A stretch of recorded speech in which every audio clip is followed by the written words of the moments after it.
Hello everyone. सच बताऊं, ये video बनाते वक्त मुझे कई बार रुकना पड़ा।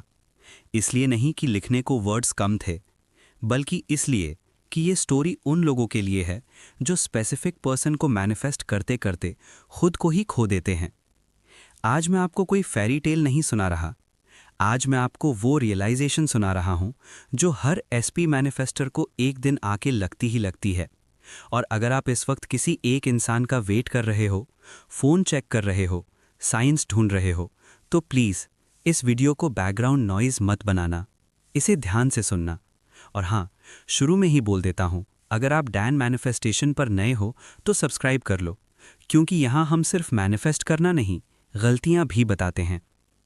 ये स्टोरी लिखने वाली लड़की एक सिंपल सी बात से शुरू करती है।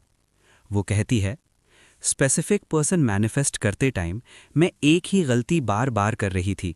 मैं एंड नहीं देख रही थी। और जब उसने ये लिखा तो मुझे लगा जैसे किसी ने पूरे एसपी कम्युनिटी का सच लिख दिया हो।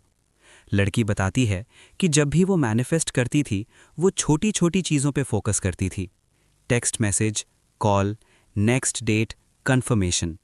और शायद आप भी यही कर रहे हो। अगर हाँ, तो अभी वीडियो को लाइक कर दो, क्योंकि आगे जो बात होने वाली है वो डायरेक्टली आपके लिए है। वो लड़की लिखती है, मैं टेक्स्ट मैसेज मैनिफेस्ट कर चुकी हूँ, सिर्फ एक बार नहीं, 4-5 बार। और यहाँ एक इम्पॉर्टेंट बात आती है। यूनिवर्स उसका टेक्स्ट भेज देता था, लेकिन रिजल्ट क्या होता था? टेक्स्ट आता, बात होती, प्लान बनता, फिर प्लान कैंसिल, फिर कन्फ्यूजन, फिर साइलेंस।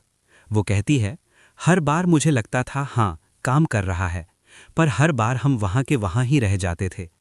और यहीं पर वो रियलाइजेशन आई जो इस पूरी स्टोरी का कोर है। वो लड़की लिखती है, एक दिन मुझे खुद पे गुस्सा आया। मैं सोच रही थी, अगर मुझे सिर्फ टेक्स्ट ही चाहिए था तो मैं इतनी डेस्परेट क्यों हो रही हूँ। और फिर उसने खुद से एक ऑनेस्ट सवाल पूछा, मुझे एक्चुअली चाहिए क्या? आंसर क्लियर था। उसे टेक्स्ट नहीं चाहिए था, उसे कैजुअल डेट नहीं चाहिए थी, उसे सिचुएशनशिप नहीं चाहिए था। उसे चाहिए था stability, commitment, long term partner, marriage, एक पूरी लाइफ। और यहीं पर सब कुछ चेंज हो गया। इमेजिन द एंड, पर रियल वे में। वो लड़की बताती है कि उसने एक यूट्यूब क्लिप देखी जिसमें एक सिंपल सी बात बोली गई, इमेजिन द एंड। और पहले तो उसे लगा हाँ, ये तो सब बोलते हैं। पर फिर एक लाइन ने उसे हिट किया, तुम टेक्स्ट मैसेज मैनिफेस्ट कर रहे हो जबकि तुम्हें शादी चाहिए। और यहीं से उसने अप्रोच चेंज की। अगर आप यहाँ तक सुन रहे हो तो प्लीज़ एक काम करो, सब्सक्राइब कर लो, क्योंकि ये चैनल एग्जैक्टली इसी क्लैरिटी के लिए बना है। अब आती है स्टोरी का सबसे इंपॉर्टेंट पार्ट। लड़की लिखती है कि उसने सिर्फ 2 रात ये प्रैक्टिस की, सिर्फ 2, लेकिन जिस लेवल की क्लैरिटी के साथ की वो नेक्स्ट लेवल थी। वो कहती है, मैं थर्ड पर्सन में इमेजिन नहीं कर रही थी, मैं मूवी नहीं देख रही थी, मैं जी रही थी। और फिर वो अपना सीन एक्सप्लेन करती है। मैं यहाँ धीरे बोलूँगा क्योंकि ये सीन सिर्फ सुनने के लिए नहीं, समझने के लिए है। सुबह का टाइम, लगभग 5 बजे। मैं उठती हूँ, वो मेरे पास सो रहा है। मैं उसे देखती हूँ और स्माइल करती हूँ।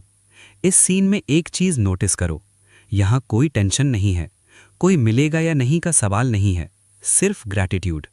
वो लड़की लिखती है, मुझे लकी फील हो रहा था, ग्रेटफुल फील हो रहा था।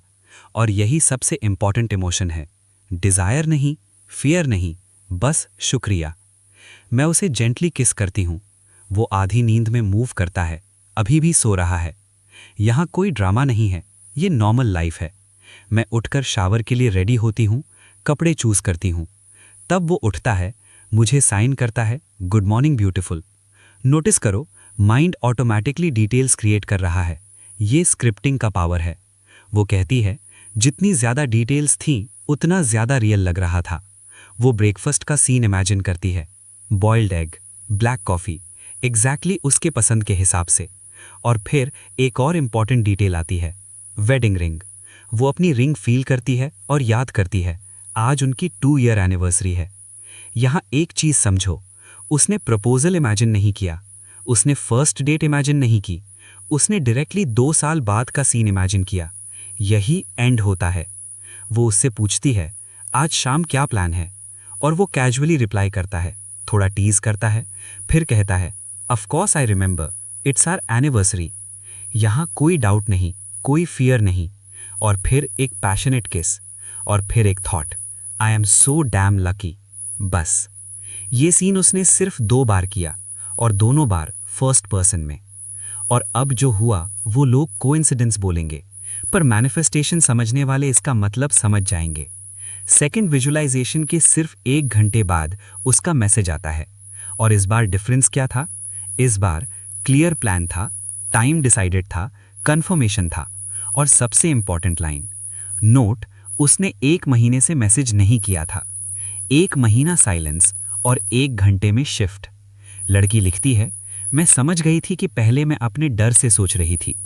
डर कहीं चला ना जाए, कहीं किसी और के साथ ना हो, कहीं मैं इनफ ना हूं। और फिर वो एक लाइन लिखती है जो बहुत पावरफुल है, according to the Bible, love casts out fear. चाहे आप बाइबल मानो या नहीं, ये यूनिवर्सल ट्रुथ है। जब आप फियर में होते हो, आप लैक मैनिफेस्ट करते हो। जब आप लव में होते हो, आप अबंडेंस मैनिफेस्ट करते हो। वो लड़की कहती है, मैंने खुद को चूज किया, मैंने अपने बारे में नेगेटिव सोचना बंद किया। और फिर एक बहुत इंपॉर्टेंट बात, मैंने उसे दूर से प्यार किया, पॉजिटिव थॉट्स के साथ।